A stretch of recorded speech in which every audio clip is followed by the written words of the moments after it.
आणि आता आपण न्यूज टॉप 9 बघूयात। सुरुवातीला माढ्यामध्ये पवारांची खेळी पाहायला मिळाली। त्या संदर्भातल्या टॉप 9 बातम्या। पश्चिम महाराष्ट्रात भाजपला मोठा झटका। धैर्यशील मोहितेंच्या शरद पवार गटामध्ये प्रवेश। जयंत पाटलांच्या उपस्थितीत मोहितेंसह अनेक कार्यकर्त्यांचा पक्षप्रवेश संपन्न। माढा लोकसभेमध्ये तुतारीची हवा चालेल। जयसिंह मोहिते पाटलांचं हे वक्तव्य आहे। रामराजे निंबाळकर उघडपणे मोहिते पाटील कुटुंबाचं काम करणार।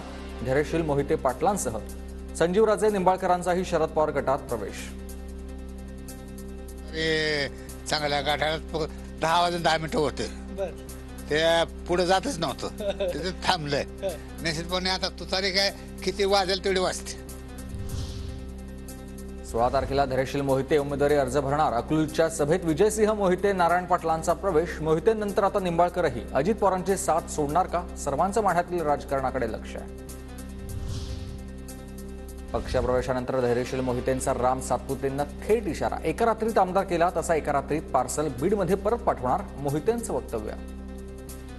दादांच्या सांगण्यावरून इथं जेवढी बसलीत ना त्या सगळ्यांनी एका रात्रीत तुला आमदार केला आणि तुला एका रात्रीत तुझं पार्सल माघारी बीडला पाठवायचे आमच्या। ज्यांना आपण निवडून दिलं त्यांनी माढा लोकसभा मतदारसंघाला मागे ठेवलं। माढ्याचे खासदार कधी संसदेत बोलले हे मी ऐकलं नाही।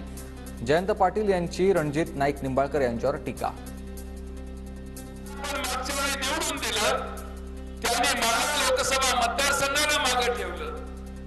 माढ्याचे खासदार कधी संसदेत बोलले असं मी कधी ऐकलं नाही।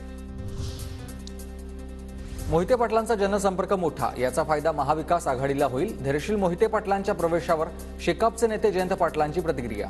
सोलापुरात बदल झाल्यावर तो महाराष्ट्रात दिसतो असंही विधान।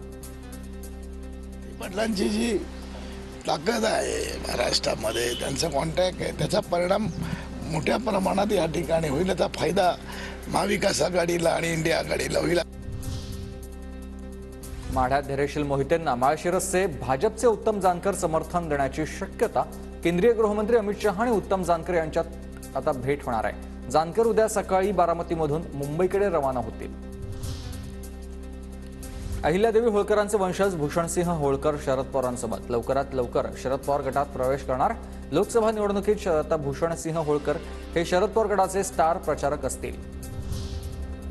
माढ्यातील अभय जगतापांच्या बंडाची शरद पवारांकडून दखल। जयंत पाटलांकडून अभय जगतापांची समजूत काढण्याचा प्रयत्न। अपक्ष लढण्याचे अभय जगतापांनी दिले होते संकेत।